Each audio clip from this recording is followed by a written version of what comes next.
શિવજી રાજપુત્રોને આશીષ આપવા તેમજ તેમનું કલ્યાણ થાય એવું કંઈક કરવાની સ્વેચ્છાથી આવ્યા હતા. તેમણે જાતે જ મંત્ર કહ્યો હતો. રાજપુત્રોએ મંત્રનો જાપ કરે એવી એમને શીખ આપી હતી. જ્યારે ગુરુ મંત્ર કહે છે ત્યારે તે વધારે શક્તિશાળી બને છે. શિવજીએ પૂર્ણ પુરુષોત્તમ ભગવાનને સંબોધીને આ પ્રમાણે પ્રાર્થના કરી. હે ભગવાન, આપનું સર્વથા જય હો. આપ આત્મજ્ઞાની જીવોમાં સર્વશ્રેષ્ઠ છો. આત્મ સાક્ષાત્કારી જીવો માટે આપ પરમ મંગલમય છો. તેથી આપ મારા પ્રત્યે મંગલમય થાઓ એવી મારી અભિલાષા છે.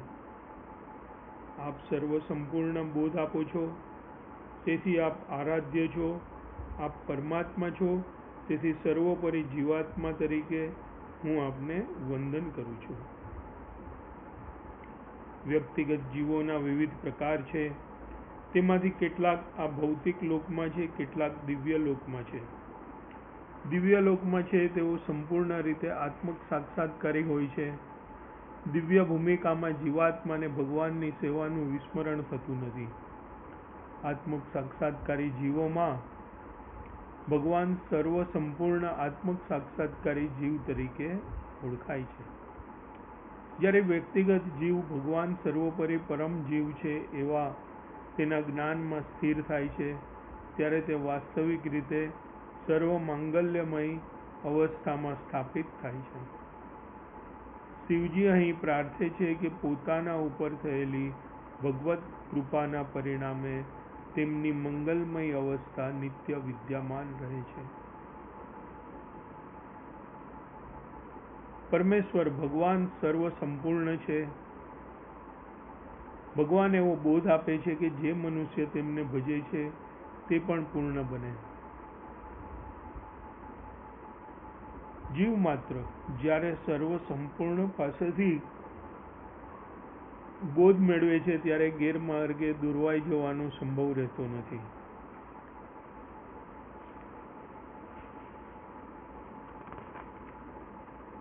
ભગવાન સર્વોપરી જીવાત્મા છે એવા જ્ઞાનમાં સ્થિર રહેવું તેમના માટે કલ્યાણકારી થશે. આ જ્ઞાનથી જ ભક્તનો સાક્ષાત્કાર થાય છે કે શિવ, બ્રહ્મા અને અન્ય દેવો સહિત બધા જીવો ભગવાનના જ સેવકો છે. હે મારા પ્રભુ, આપની નાભીમાંથી નીકળતા કમળના પ્રતાપે આપ સૃષ્ટિના મૂળ કારણ છો. સર્વોપરી નિયંતા છો. આપના સ્વયં પ્રકાશિત અસ્તિત્વને કારણે આપ વિકારોથી વિચલિત થતા નથી. ભગવાન ગર્ભોદસ્કાય વિષ્ણુ આ વિશ્વની અંદર ગર્ભ સાગરમાં શયન કરે છે અને તેમની નાભીમાંથી કમળ ઉગી નીકળે છે. બ્રહ્મા એ કમળમાંથી ઉત્પન્ન થાય છે અને બ્રહ્માથી આ ભૌતિક લોકની સૃષ્ટિનો આરંભ થાય છે. શિવજી પોતાને ભૌતિક જગતની એક ઉપજ માનતા હોવાથી તેમની ઇન્દ્રિયો સર્વોપરી સર્જનહારના કાબુ હેઠળ રહે છે અને કૃપાવશ થઈને ઇન્દ્રિયોએ ઇન્દ્રિયોના સ્વામીની સેવામાં પરોવી શકે છે. ભગવાન જો જીવ ઉપર અનુગ્રહ કરે તો તે ઇન્દ્રિયોને ભગવાનની સેવામાં પરોવી શકે છે. શિવજી ભૌતિક ઇન્દ્રિયોથી ગેરરસ્તે દોરવાઈ જવા ઈચ્છતા નથી, પણ ભૌતિકતાના પ્રમાણથી દૂષિત થયા વિના ભગવત સેવામાં તેમને નિત્ય પરોવી રાખવા ઈચ્છે છે. સર્વવ્યાપી વાસુદેવની સહાય તથા અનુગ્રહથી મનુષ્ય પોતાની ઇન્દ્રિયોને ભાગવત સેવામાં પરોવી શકે છે. ભગવાન આ ભૌતિક જગતમાં છે, છતાં તેઓ ભૌતિક અસ્તિત્વની લહેરીથી વિચલિત થતા નથી, પરંતુ બધા જીવો 6 પ્રકારના વિકારોથી વિચલિત બને છે. તે છે ભૂખ, તરસ, દુઃખ. જ્યારે બ્રહ્મમાં પડે ત્યારે ઘટપણ સમયે, મૃત્યુ સમયે વિચલિત થાય છે. ભૌતિક જગતમાં આવી દશાઓથી બદ્ધ જીવો સહેલાઈથી ભ્રમિત થાય છે, છતાં પરમાત્મા વાસુદેવ તરીકે ભગવાન આવા વિકારોથી કદાપી વિચલિત થતા નથી. તેઓ સદા શાંત અને અવિચળ રહે છે. તેઓ પોતાની દિવ્ય શક્તિથી જ સ્વયં પ્રકાશિત છે. બદ્ધ જીવ પોતાની આંતરિક સ્થિતિને કારણે કેટલીક વખત એ પ્રકાશમાંથી પતિત થાય છે અને જ્યારે પતન પામે છે ત્યારે તે ભૌતિક બંધનયુક્ત જીવનમાં પ્રવેશે છે. પરંતુ ભગવાન એવી બંધનમય અવસ્થાને વશ થતા નથી, તેથી તેમને સ્વયં પ્રકાશિત કહ્યા છે. મારા પ્રભુ, આપ સૂક્ષ્મ ભૌતિક ઘટ તત્વોના મૂળ કારણ છો અને અધિષ્ઠાતા દેવતા તરીકે બુદ્ધિના સ્વામી છો, તેથી હું આપને સાદર પ્રણામ કરું છું. સંકર્ષણ નામે ઓળખાતા ભગવાન તેમની સંગઠનાત્મક શક્તિ વડે સમસ્ત વિશ્વનું ધારણ પોષણ કરે છે.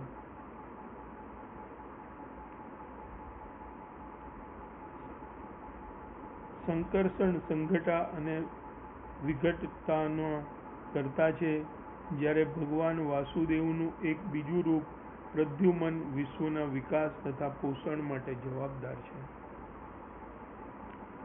સૂક્ષ્માય શબ્દ અર્થસૂચક છે, કારણ કે આ સ્થૂળ ભૌતિક દેહમાં મન, બુદ્ધિ તથા અહંકાર નામના સૂક્ષ્મ ભૌતિક શરીરો આવેલા છે.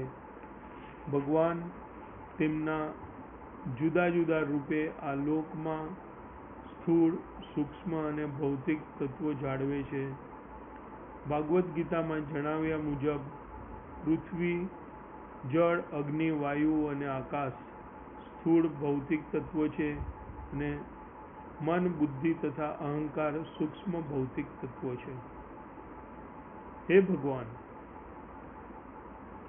અધિષ્ઠાતા દેવતા તરીકે આપ ઇન્દ્રિયોના મનના સ્વામી છો, તેથી હું આપને વારંવાર પ્રણામ કરું છું. આપના મુખમાંની અગ્નિ જ્વાળાઓ વડે સમગ્ર સૃષ્ટિનો વિનાશ કરવાની આપની શક્તિને કારણે આપ અનંત તેમજ સંકર્ષણ તરીકે પ્રસિદ્ધ છો. મન ઇન્દ્રિયોનું સંચાલક છે અને ભગવાન અનિરુદ્ધ મનના સંચાલક અધિષ્ઠાતા દેવતા છે. ભક્તિ કરવા માટે મનુષ્યએ પોતાના મનને કૃષ્ણના ચરણ કમળમાં સ્થિર કરવું જોઈએ. તેથી શિવજી મનના નિયંતા ભગવાન અનિરુદ્ધને પ્રાર્થના કરે છે કે પોતાનું મન ભગવાનની ચરણારવિંદમાં સંલિગ્ધ થાય એવી કૃપા કરે. ભક્તિપારાયણ થવા માટે ભગવાનના ચરણ કમળનું ધ્યાન કરવામાં મનને પરોવાવું પડે છે. ભગવાન અનિરુદ્ધ તેમના વિસ્તારોના પ્રતાપે સૂર્યદેવ છે. સૂર્યના અધિષ્ઠાતા દેવતા ભગવાન અનિરુદ્ધનો વિસ્તાર હોવાથી શિવજી આ શ્લોકમાં સૂર્યદેવની પણ પ્રાર્થના કરે છે. ભગવાન કૃષ્ણ તેમના ચતુર્વ્ય વિસ્તારો વાસુદેવ, સંકર્ણ, પ્રદ્યુમન તથા અનિરુદ્ધ દ્વારા મનની ક્રિયાના એટલે કે વિચાર, લાગણી, ઈચ્છા તથા કર્મના સ્વામી છે. વરસાદ વરસાવીને તે વિવિધ ગ્રહલોકનું ધારણ પોષણ કરે છે. સૂર્યદેવ સમુદ્રો તથા મહાસાગરોમાં પાણીનું બાષ્પીભવન કરીને તેમનું વાદળોમાં રૂપાંતર કરે છે અને પછી જમીન પર તેનું વિતરણ કરે છે. જેવી રીતે અગ્નિ બધી માલિન વસ્તુઓને જંતુમુક્ત કરે છે, તેમ સૂર્યદેવ પણ બધી વસ્તુઓને અને ખાસ કરીને મનોમાની માલિન વસ્તુઓને સંસર્ગ દોષથી રહિત કરે છે અને એ રીતે મનુષ્યને આધ્યાત્મિક સમજની ભૂમિકામાં ઉન્નત થવાની શક્તિ આપે છે. ભગવાનની સેવા ભક્તિમાં પરોવાઈ જવું એ સર્વોત્તમ મુક્તિ છે. ભગવાન અનિરુદ્ધ સકામ કર્મીઓને ઉચ્ચતર લોકમાં ઉન્નત કરી ને તેમને સહાય કરે છે. તદુપરાંત તેમની અખૂટ શક્તિના પ્રતાપે ભક્તને ભક્તિપારાયણ થવામાં પણ સહાય કરે છે.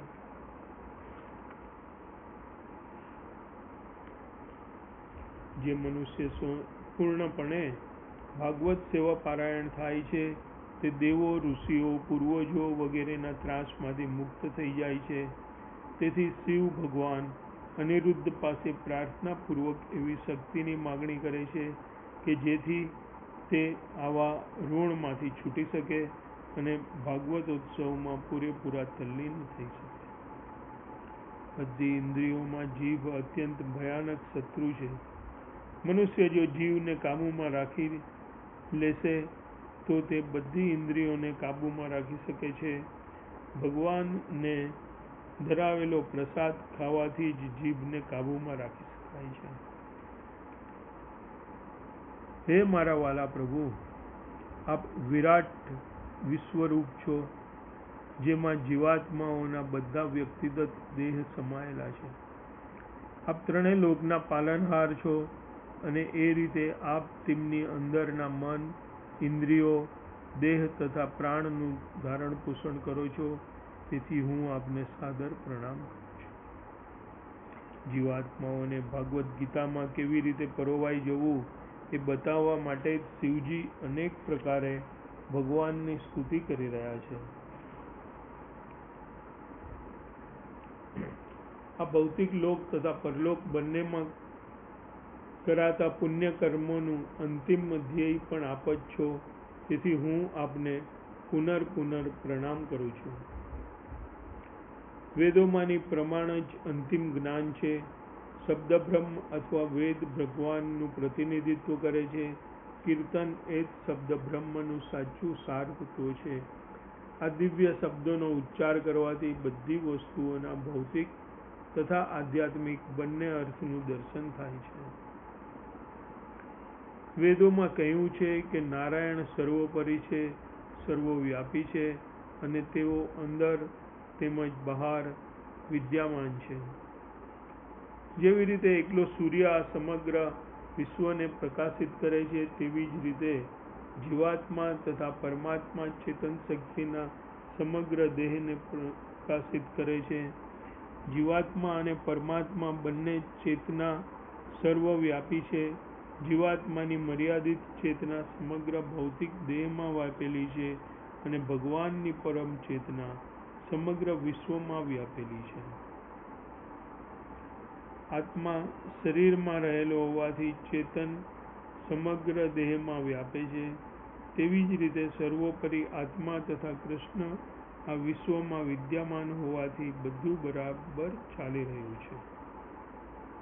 હે કોંતે, આ પ્રકૃતિ મારી દેખરેખ હેઠળ ચાલે છે અને તે બધી સ્થાવર તથા જંગમ સૃષ્ટિને ઉત્પન્ન કરે છે.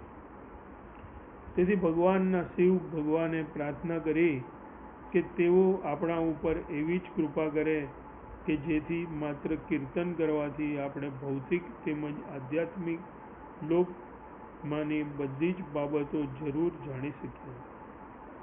મનુષ્ય ઈચ્છ લોકને પામે તે પછી સર્વોત્તમ ધ્યેય રાખી શકે. કર્મોમાં ગૂંથાયેલા મનુષ્યો તેમના પુનર્કર્મોના ફળ રૂપે ઉચ્ચતર લોકની પ્રાપ્તિ કરી શકે છે. એને તો ભગવાન સાથે અંગત રીતે સંકળાવાની ઈચ્છા રાખતા ભક્ત વૈકુંઠ લોક તથા ગૌલોકમાં વૃંદાવનમાં ઉચ્ચ પદે મેળવે છે. ભગવાન જીવ માત્રના હૃદયમાં વિદ્યમાન છે. આ અંગે ભગવદ્ ગીતામાં પુષ્ટિ થઈ છે. હું જીવ માત્રના હૃદયમાં બેઠો છું અને મારામાંથી સ્મૃતિ, જ્ઞાન, વિસ્મૃતિ આવે છે. ભગવાન અસુરોને પોતાનું વિસ્મરણ કરાવે છે અને ભક્તોને સ્મરણ કરાવે છે. અસુરોને ભગવત ભક્તિમાં જોડાવાનું ગમતું નથી, તેથી ભગવાન અંદરથી તેમને ભૂલી જવાની બુદ્ધિ આપે છે. જે મનુષ્ય દેવોને ભજે છે તેઓ દેવોમાં જન્મ લેશે, અને જેઓ પૂર્વજોને ભજે છે તેઓ પૂર્વજો પાસે જશે. મનુષ્યને પોતાના કર્મ અનુસાર જીવન દશા પ્રાપ્ત થાય છે. તેથી અસુરો અથવા તો અભક્તોને દુઃખમય દશામાં મૂકવામાં આવે છે. હે અર્જુન, પૂર્ણ પુરુષોત્તમ ભગવાન રૂપે હું ભૂતકાળમાં થઈ ગયેલા, વર્તમાનમાં છે, ભવિષ્યમાં જે થવાના છે તે સર્વને જાણું છું, અને હું સર્વ જીવોને પણ જાણું છું. કૃષ્ણ બધું જાણે છે, છતાં કૃષ્ણની કૃપા થયા વિના કૃષ્ણને કોઈ જાણી શકતું નથી. કૃષ્ણ જે કહે છે તે બધું જ પૂર્ણ અને નિશ્ચિત છે, અને ભૂત, વર્તમાન તથા ભવિષ્યમાં લાગુ થઈ શકે છે. જે મનુષ્ય કૃષ્ણ કહે છે તે બરાબર જાણે છે, અને માટે કદી અનિશ્ચિતતા હોતી નથી. વૈદિક સાહિત્યમાંના સર્વોપરી મનુ સ્વયંભૂ, અને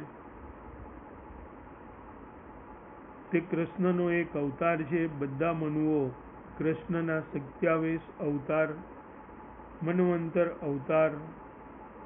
બ્રહ્માના એક જ દિવસમાં 14 મનુઓ થયા, અને બધા મનુઓ માનવ સમાજના સંચાલકો હોવાથી મૂળભૂત રૂપે તે કૃષ્ણ જ માનવ સમાજના સર્વોપરી સંસ્થાપક છે.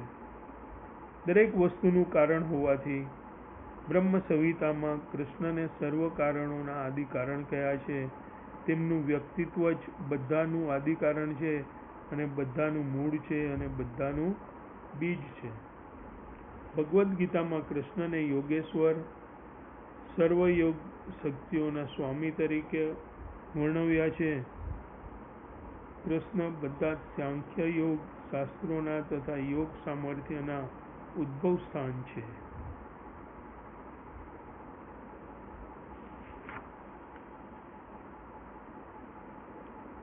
બધા પુરુષોમાં તેઓ સૌથી પુરાતન હોવા છતાં તેઓ બધાથી વધુ નવયુવાન પણ છે. ભાગવદ્ ગીતામાં કૃષ્ણ આપણને મૂળભૂત ધર્મ વિશે જ્ઞાન આપે છે. તેમને શરણે જવું એ જ સાચો ધર્મ છે. હે મારા પ્રભુ, આપ કરતા કર્મ અને કર્મ વિપાકના સર્વોપરી નિયંતા છો. તેથી આપ શરીર, મન અને ઇન્દ્રિયોના નિયંતા છો. આપ રુદ્ર નામે ઓળખાતા અહંકારના પરમ નિયંતા પણ છો. આપ જ્ઞાનના તથા વેદના આદેશોની પ્રવૃત્તિઓના ઉદ્ભવ સ્થાન પણ છો. જ્ઞાનનો સાચો આધાર વેદના ઉપદેશોએ આપેલા વાચ્ય શબ્દ અથવા તો શબ્દધ્વનિ વાણી છે. શિવજી પૂર્ણ પુરુષોત્તમ ભગવાનની સ્તુતિ કરે છે, જેથી તેમનું મન, ઇન્દ્રિયો અને વાણી સર્વથા ભક્તિમય પ્રવૃત્તિઓમાં જ લાગી જાય છે. હે મારા વાલા ભગવાન, આપ અત્યંત વાલા ભક્તો પોતાના જે સ્વરૂપનું પૂજન કરે છે તેનું જ દર્શન કરવાની મારી ઈચ્છા છે. આપ બીજા અનેક સ્વરૂપો ધરાવો છો, પરંતુ વિશેષતઃ ભક્તોને પ્રિય એવા સ્વરૂપના દર્શન કરવાની અભિલાષા છે. કૃપયા મારા ઉપર અનુગ્રહ કરો અને તે સ્વરૂપને દર્શન આપો, કારણ કે ભક્તનું આરાધ્ય સ્વરૂપ જ ઇન્દ્રિયોની બધી માંગણીઓને પૂરેપૂરી સંતુષ્ટ કરી શકે.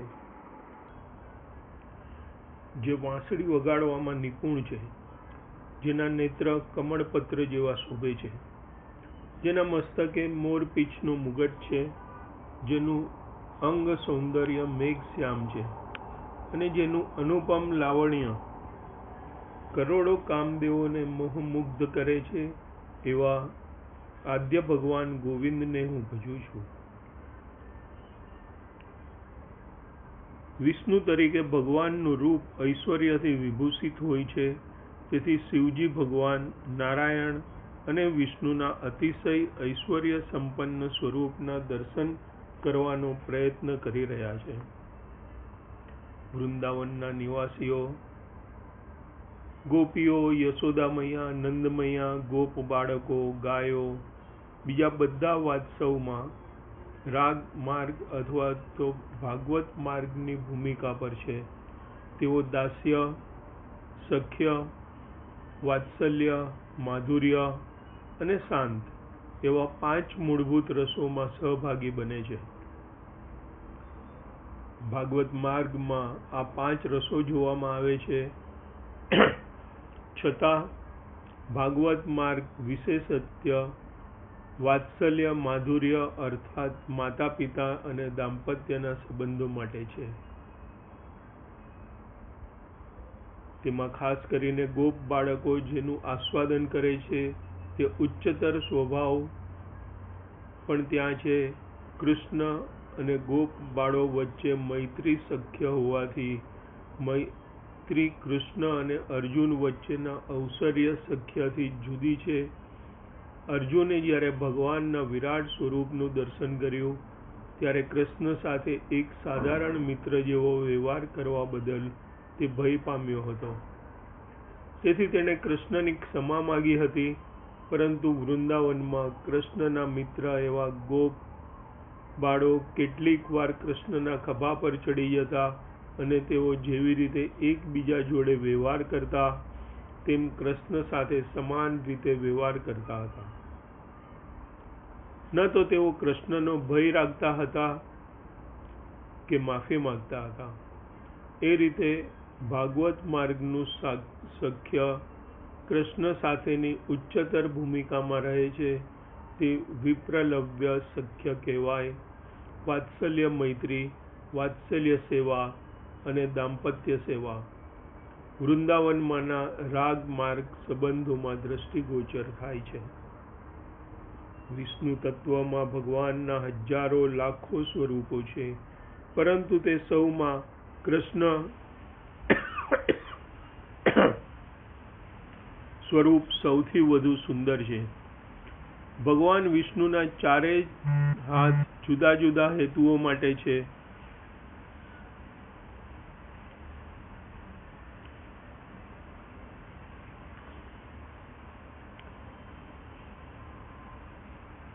કમળનું પુષ્પ તથા શંખ ધારણ કરનાર હાથ ભક્તો માટે છે, જ્યારે ગદા તથા ચક્ર ધારણ કરતા બીજા 2 હાથ અસુરો માટે છે. વસ્તુતઃ એ ભગવાનના બધાય હાથ શુભકારી છે, પછી તે શંખ કે કમળ હોય કે ગદા કે ચક્ર હોય. જેવી રીતે કમળ ને શંખ ધારણ કરનાર હાથ ભક્તોનું રક્ષણ કરે છે, તેવી રીતે ચક્ર અને ગદા ધારણ કરનાર ભગવાન વિષ્ણુ દ્વારા ગણાયેલા અસુરો દિવ્ય લોકમાં ઉચ્ચ ગતિ પામે છે. પરંતુ દિવ્ય લોકને પામેલા અસુરો નિર્વિશેષ બ્રહ્મ જ્યોતિમાં રહે છે, જ્યારે ભક્તોને વૈકુંઠ લોકમાં પ્રવેશ અપાય છે. ભગવાન કૃષ્ણના જે ભક્તો તેમને ગૌલોક વૃંદાવન ધામમાં ઉચ્ચ ગતિ મળે છે. ભગવાનના સૌંદર્યને વરસાદ સાથે સરખાવ્યું છે. ભક્તો ભગવાનના સૌંદર્યનું સુખ માણે છે, કારણ કે તે તમામ પ્રકારના સૌંદર્યનો સંગ્રહ છે. તેથી સર્વ સૌંદર્ય સંગ્રહ શબ્દનો ઉપયોગ થયો છે. ભગવાનનું સર્જન, ભગવાનનું સૌંદર્ય અને ભગવાનના અંગ લક્ષણો બધું જ સંપૂર્ણ છે. આ બધું એટલું સંપૂર્ણ છે કે મનુષ્ય જ્યારે ભગવાનના સૌંદર્યનું દર્શન કરે છે ત્યારે તેમની સઘળી મનોકામના પૂર્ણ થઈ જાય છે. કેટલીક વખતે ભગવાન પોતે શ્રેય લે છે અને તેથી ઘણું વધારે શ્રેય ભક્તને આપે છે. દાખલા તરીકે કુરુક્ષેત્રના રણ મેદાનમાં ભગવાન કૃષ્ણે માત્ર દોરવણી આપીને યુદ્ધ કર્યું હતું, છતાં યુદ્ધનું શ્રેય લેનાર અર્જુન હતો. અરે અર્જુન, યુદ્ધમાં તું નિમિત્ત માત્ર થા. બીજી બધી યોજના ભગવાનની કરેલી હતી, પણ વિજયનું શ્રેય અર્જુનને આપવામાં આવ્યું હતું. કૃષ્ણ જ્યારે ગોપીઓના હૃદયમાં માધુર્ય રસનો ભાવનો પ્રકર્ષ કરે છે ત્યારે સદા વિનોદી હોય છે. શંખ, ચક્ર, ગદા, પદ્મ કાં તો તેમના હાથમાં ધારણ કરેલા હોય છે અથવા તો તેમની હાથની હથેળી ઉપર જોવામાં આવે છે અને વિશેષતઃ પૂર્ણ પુરુષોત્તમ ભગવાનનો નિર્દેશ કરે છે.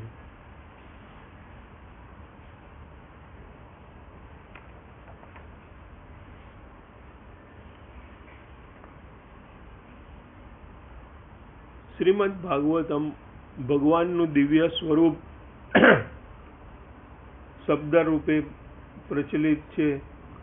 શ્રીમદ ભાગવતમના પ્રથમ 2 સ્કંદ ભગવાનના 2 ચરણ કહેવાય છે. તેથી શિવજી એવું સૂચન કરે છે કે મનુષ્યએ પેલા ભગવાનના ચરણ કમળનું દર્શન કરવાનો પ્રયત્ન કરવો જોઈએ. આનો અર્થ એવો પણ હોઈ શકે કે મનુષ્ય જો શ્રીમદ ભાગવતમ વાંચવા ગંભીર હોય તો તેમણે પ્રથમ અને દ્વિતીય સ્કંદનો ગંભીરતાથી અભ્યાસ કરીને તેની શરૂઆત કરવી જોઈએ. કમળ પુષ્પને જ ભગવાનના ચરણ સાથે સરખાવ્યું છે. ચરણ કમળના નખ સાથે પાંખડીઓની સરખામણી થઈ છે. ભગવાનના દિવ્ય દેહનું પ્રત્યેક અંગ આનંદ ચિન્મય સદુજ્જવલ છે.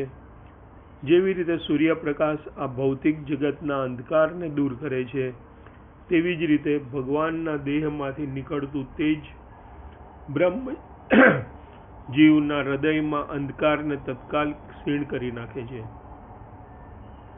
ભગવદ્ ગીતામાં કહ્યું છે કે આધ્યાત્મિક પ્રગતિ કરવા માટે મનુષ્યએ નિર્ભય થવું જોઈએ.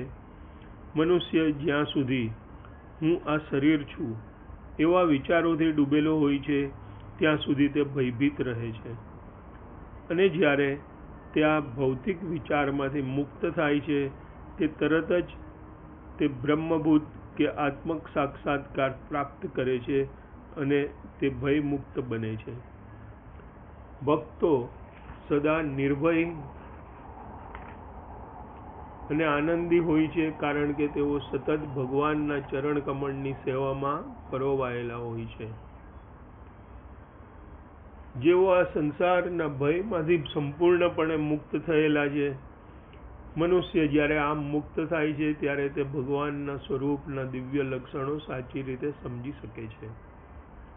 ગુરુ ભગવાનના સાચા પ્રતિનિધિ છે. ભાગવત ચરણનું નિત્ય ધ્યાન કરતા રહેવાથી મનુષ્ય આધ્યાત્મ જીવનમાં આગળ વધી અને વેદ જ્ઞાનને સમજી શકે છે. વેદો તેમજ ગુરુઓમાં જે મનુષ્ય અવિચળ શ્રદ્ધા ધરાવે છે તે વેદોના સાચા તત્વાર્થનું દર્શન કરે છે.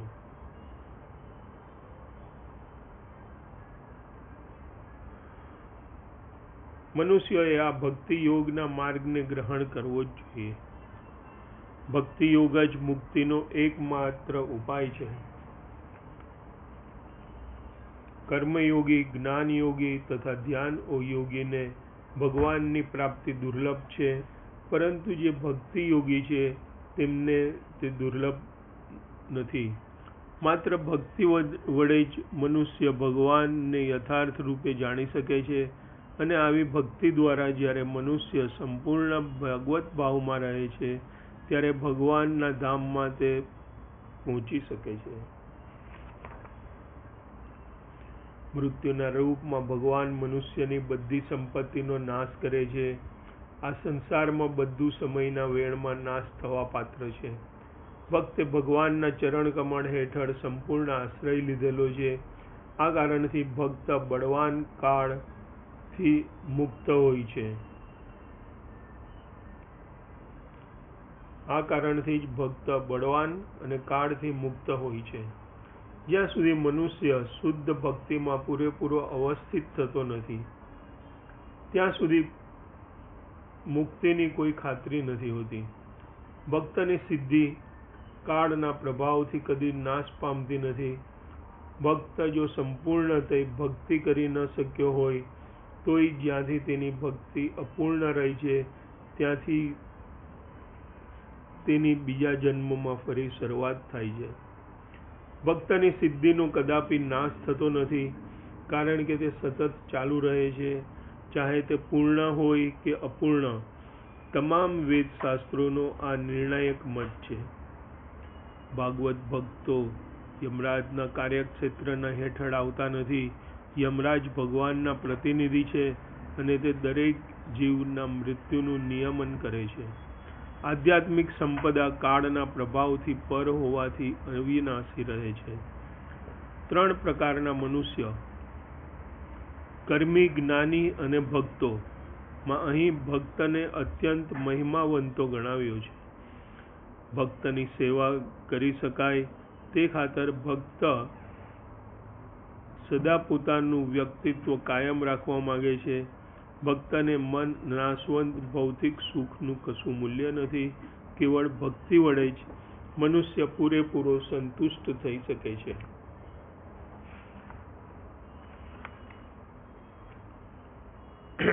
ભગવાનના મહિમાનો પ્રચાર કરવો અને બધા બદ્ધ જીવોને શુદ્ધ તત્વની ભૂમિકામાં લઈ જવા એ જ ભક્તોનું કાર્ય છે. શુદ્ધ ભક્તોનો સંગ કરવાથી મનુષ્ય ભગવાનના દિવ્ય નામ, યશ, ગુણ તથા લીલા જાણી શકે છે. હરે કૃષ્ણ મહામંત્ર કીર્તન કરતા રહીને કૃષ્ણ માટે કાર્ય કરીને નિત્ય કૃષ્ણ ભાવના પારાયણ રહેવું. કૃષ્ણના નામનું રટણ કરવાથી હૃદયરૂપી અરીસો સ્વચ્છ થઈ જાય છે. જેનું હૃદય શુદ્ધ થયેલું છે તે મનુષ્ય જોઈ શકે છે કે સમગ્ર બ્રહ્માંડ એ કેવળ ભગવાન જ છે. ભક્ત ચિંતનશીલ હોય છે. ભક્ત ભગવાનને શુદ્ધ રીતે જાણે છે ત્યારે તે મુનિ તરીકે સંબોધાય છે. ભક્તોના સંગથી તથા કીર્તન અને અર્ચન મનુષ્યનું હૃદય શુદ્ધ થાય છે ત્યારે ભગવાન તેમના દિવ્ય નામ, રૂપ અને લીલાના દર્શન આપે છે.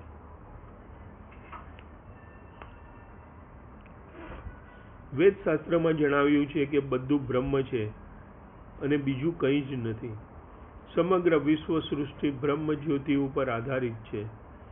શિવજીએ કહ્યું કે વિશ્વભરમાં વ્યાપેલું નિર્વિશેષ બ્રહ્મ બીજું કાંઈ જ નથી પણ સ્વયં પરમેશ્વર ભગવાન છે. અહીં સ્પષ્ટપણે જણાવ્યું છે કે ભગવાન તેમના બ્રહ્મ લક્ષણના પ્રભાવે સૂર્યપ્રકાશની જેમ સર્વત્ર વ્યાપેલા છે. સૂર્યપ્રકાશ પણ અપવિત્ર અને પવિત્ર સ્થળોને સ્પર્શે છે અને બંનેની ઉત્પત્તિ વસ્તુતઃ સૂર્ય વડે જ થાય છે. તેમ હોવા છતાં સૂર્ય બધી જ અપવિત્ર વસ્તુઓથી અલિપ્ત રહે છે. તેવી રીતે ભગવાન સર્વત્ર વિદ્યમાન છે. પવિત્ર વસ્તુઓ અને અપવિત્ર વસ્તુઓ પણ છે. મારા અવ્યક્ત રૂપમાં મારાથી આ સમગ્ર વિશ્વ વ્યાપેલું છે. સર્વ જીવો મારામાં છે પણ હું તેઓમાં નથી. શ્રીમદ ભાગવતમમાં પરબ્રહ્મને એક અને અદ્વિતીય કહ્યા છે. તેમના સાક્ષાત્કાર 3 પાસામાં થાય છે: બ્રહ્મ, પરમાત્મા અને પૂર્ણ પુરુષોત્તમ. અંતિમ પરમ તત્વ છે.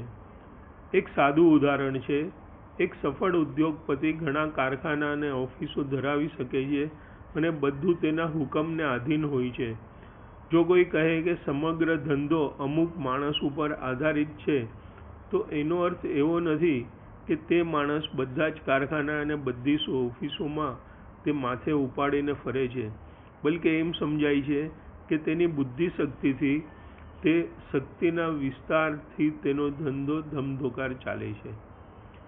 તેવી રીતે પ્રાકૃતિ અને અપ્રાકૃતિક જગતને સંપૂર્ણપણે વ્યક્ત કરનાર ભગવાનની બુદ્ધિ શક્તિ અને કાર્યક શક્તિ છે. અહીં બહુ સ્પષ્ટ રીતે નિરૂપાયેલું છે અદ્વૈતવાદનું તત્વજ્ઞાન. સર્વશક્તિના ઉદ્ભવ સ્થાન એ માત્ર પરમ પરમેશ્વર ભગવાન જ છે. હે કુંતી પુત્ર અર્જુન, જળનો સ્વાદ હું છું, સૂર્ય તથા ચંદ્રનો પ્રકાશ હું છું, વેદ મંત્રોમાં ઓમ અક્ષર હું છું, આકાશમાં હું શબ્દ છું અને મનુષ્યમાં કાર્યક શક્તિ છું. આ રીતે બધામાં રહેલી ગૂઢ શક્તિ રૂપે કૃષ્ણને જાણી શકાય છે. માલાવાળા પ્રભુ, આપ બહુવિધ શક્તિઓ ધરાવો છો અને આ શક્તિઓ બહુવિધ રૂપોમાં વ્યક્ત થાય છે. આ શક્તિઓથી આપે વિશ્વ સૃષ્ટિનું સર્જન કર્યું છે અને તે જાણે કે સ્થાયી હોય તેમ આપ તેનું ધારણ પોષણ કરો છો અને તેમ છતાં તેનો અંતમાં વિનાશ કરો છો. મારા પ્રભુ, આપ સદા સ્વતંત્ર છો અને આ સત્યને હું સ્પષ્ટ રીતે જોઈ શકું છું. ભગવાન કૃષ્ણ અનેક શક્તિઓ ધરાવે છે, બહુ સ્પષ્ટપણે જણાવ્યું છે. અને આ શક્તિઓના 3 જૂથ પાડી શકાય: બહિરંગ શક્તિ, અંતરંગ શક્તિ અને તટસ્થ શક્તિ. દિવ્યલોક, ભૌતિક લોક નામની જુદી જુદી વિશ્વ સૃષ્ટિઓ છે, તેમજ જુદા જુદા પ્રકારના જીવ પણ છે. કેટલાક જીવો બદ્ધ છે અને કેટલાક કાયમી રીતે મુક્ત છે. તેઓ ભૌતિક શક્તિના સંસર્ગમાં કદી આવતા નથી. ભગવાન માટે તો ભૌતિક તેમજ દિવ્ય બંને શક્તિઓ એક જ છે. ભગવાન તો સદા સ્વતંત્ર છે, પરંતુ જીવો સ્વતંત્ર નહીં હોવાથી સ્વતંત્રપણે સુખી થવાના તેમના ખોટા ખ્યાલને લીધે ભૌતિક શક્તિ તેમને કલેશ કરશે ને પરિણામે ભૌતિક શક્તિ ભિન્નતા ઉત્પન્ન કરે છે. વૈષ્ણવ તાત્વિક ભગવાનનું પૂર્ણ જ્ઞાન ધરાવતો હોવાથી એને ભૌતિક શક્તિનું નડતર નડતું નથી. સરકારના ફોજદારી તથા દીવાની વિભાગોના લોકો નજરે જુદા જુદા દેખાય છે, પરંતુ સરકારની દ્રષ્ટિમાં તો બંને વિભાગો એક સમાન છે. ફોજદારી વિભાગ ગુનો કરનારને કલેશ કરશે, પરંતુ આશંકિત નાગરિકને કષ્ટદાયી નથી. તેવી રીતે આ ભૌતિક શક્તિ બદ્ધ જીવ માટે કષ્ટદાયક છે, પરંતુ ભગવત સેવામાં પરોવાયેલા મુક્ત જીવોને તે કશું કરતી નથી. પૂર્ણ પુરુષોત્તમ ભગવાને પુરુષાવતાર મહાવિષ્ણુ દ્વારા સમગ્ર વિશ્વ સૃષ્ટિનું સર્જન કર્યું. વિશ્વરૂપે વિશ્વ સૃષ્ટિનું સર્જન તથા ધારણ પોષણ કરે છે, પછી સંકર્ષણ રૂપે વિશ્વ સૃષ્ટિનો વિનાશ કરે છે. તો એ સૃષ્ટિનું સર્જન, ધારણ પોષણ અને વિનાશ કરવા છતાં ભગવાન અલિપ્ત રહે છે. ભગવાનના વિવિધ કાર્યો, તેમની લીલા નાનકડા જીવને બહુ ગૂંચવણનારી હોઈ શકે, પરંતુ ભગવાન સર્વોપરીપણે મહાન હોવાથી તેઓ કદાપી પ્રભાવિત થતા નથી. ભક્ત માટે ભગવાન સર્વોપરી ચેતન આત્મા છે. તેઓ સર્વોપરીતાએ શક્તિ સંપન્ન હોવાથી તેમની વિવિધ શક્તિઓ પણ દિવ્ય છે. હે ભગવાન, આપનું વિશ્વરૂપ પાંચ મહાભૂતો ઇન્દ્રિય, મન, બુદ્ધિ, અહંકાર અને આપના અંશ વિસ્તાર સર્વના સંચાલક એવા પરમાત્માનું બનેલું છે. ભજવા યોગ્ય આરાધ્ય એવા એકમાત્ર આપ જ છો અને સર્વ વેદોનું એ જ નિષ્ણાંત મંતવ્ય છે. દેવો ભગવાનના પ્રતિનિધિ માત્ર છે. વસ્તુત આરાધ્ય દેવ ભગવાન યજ્ઞેશ્વર વિષ્ણુ છે. એ રીતે વૈદિક અને તાંત્રિક યજ્ઞોમાં વિધિવત દેવોની આરાધના થતી હોય છે, ત્યારે પણ યજ્ઞનો વાસ્તવિક ઉદ્દેશ ભગવાન વિષ્ણુ જ છે. હે કૌંતેય, મનુષ્ય બીજા દેવોને જે કંઈ પણ યજ્ઞાર્પણ કરે છે તે ખરેખર તો મારા માટે જ હોય છે, પરંતુ તે સમર્પણ સાચી સમજ વિના થાય છે. ભગવાન વિષ્ણુને સંતોષવા એ જ નિયામક સિદ્ધાંતોનો હેતુ છે.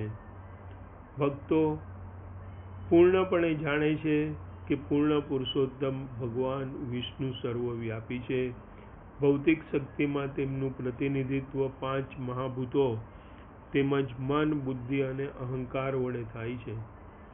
બીજી શક્તિ જીવાત્માઓ પણ તેમનું પ્રતિનિધિત્વ કરે છે. તાત્પર્ય એ છે કે ભગવાન એક છે અને તેઓ બધામાં વિસ્તારેલા છે. જે મનુષ્ય આ જાણે છે તે પોતાની બધી શક્તિ ભગવાન વિષ્ણુની આરાધનામાં કેન્દ્રિત કરે છે. દાખલા તરીકે કેટલીક વખતે બાળકો તેમની માતાની નકલ કરીને રસોઈ કરવા માગે છે. તે વખતે માતા તેમને થોડા રમકડા આપે છે, જેથી બાળકો માતાની રસોઈ કરવાની નકલ કરી શકે. તેવી રીતે કેટલાક જીવો જ્યારે ભગવાનના કાર્યોની નકલ કરવા માગે છે, ત્યારે ભગવાન તેમના માટે આ પ્રાકૃતિક સૃષ્ટિનું ઉત્પન્ન કરે છે. ભગવાન દ્રષ્ટિપાતથી પ્રાકૃતિક શક્તિ કાર્યશીલ બને છે. ત્યાર પછી અનુક્રમે અહંકાર, આકાશ, વાયુ, અગ્નિ, પાણી, પૃથ્વી વ્યક્ત થાય છે. આ સર્જન બાદ વિશ્વ સૃષ્ટિમાં જીવાત્માઓનું ગર્ભાધાન થાય છે અને તેઓ બ્રહ્મા, સપ્તર્ષિઓ અને ત્યાર પછી વિધ દેવો તરીકે આવે છે. દેવોમાંથી મનુષ્ય, પ્રાણીઓ, પશુ, પક્ષી અને બીજું બધું જ આવે છે, પરંતુ આદિકારણ તો પૂર્ણ પુરુષોત્તમ શ્રી ભગવાન જ છે. ભગવાન કૃષ્ણ બધા અહીંના ઉદ્ભવ સ્થાનના આદિકારણ છે. હું બધા પ્રાકૃતિક તથા અપ્રાકૃતિક લોકની ઉત્પત્તિનું કારણ છું. બધું મારામાંથી જ નીકળે છે. જે મનુષ્ય સારી પેઠે જાણે છે, તેઓ મારી ભક્તિમાં પરોવાય ને મને જ અંતઃકરણપૂર્વક ભજે છે. પોતે જ બધાનું ઉત્પત્તિ કારણ છે એમ કૃષ્ણ કહે છે. ત્યારે તેમનો આશય એ છે કે બ્રહ્મા, શિવ, પુરુષાર્થ અવતારો, પ્રાકૃતિક સૃષ્ટિ અને પ્રાકૃતિક જગતમાંના બધા જ જીવોના પણ તે ઉત્પત્તિ કારણ છે. અપ્રાકૃત જગતના સનાતન રીતે નિત્ય વિદ્યમાન હોવાથી તેની સૃષ્ટિનો સવાલ જ રહેતો નથી.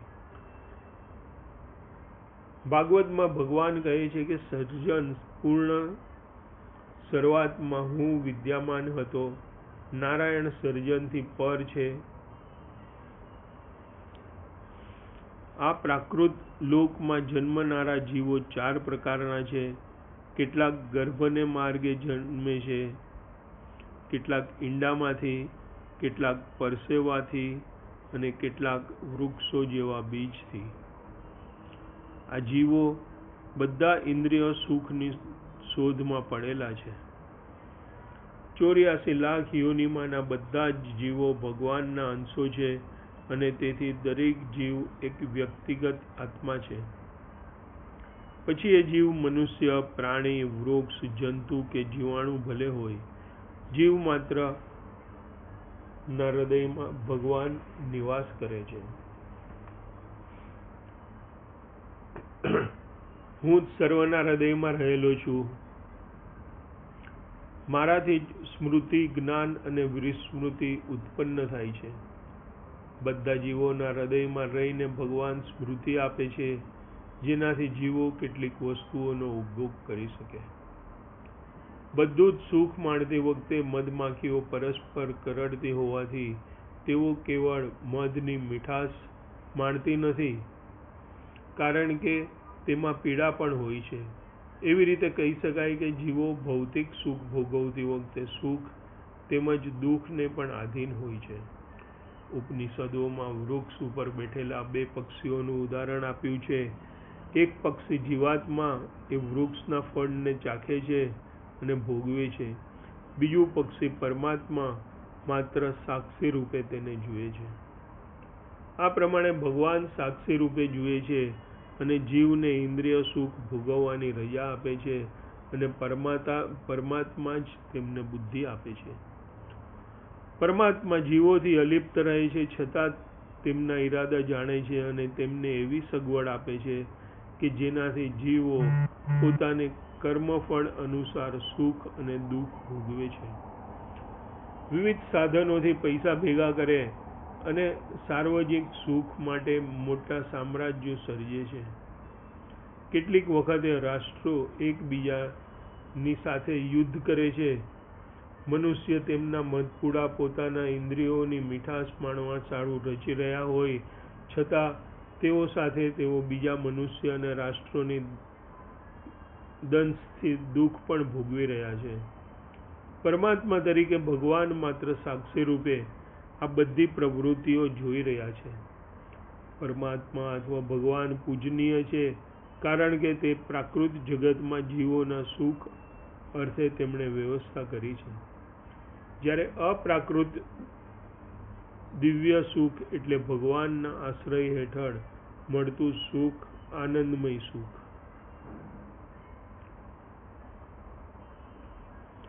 કુદરતના નિયમ અનુસાર વિનાશની પ્રક્રિયા ચાલતી રહે છે. પ્રાકૃતિક જગતમાં કોઈ વસ્તુ શાશ્વત નથી. ભગવાન એવા સમર્થ છે કે મૃત્યુના રૂપમાં બધાનો નાશ કરે છે.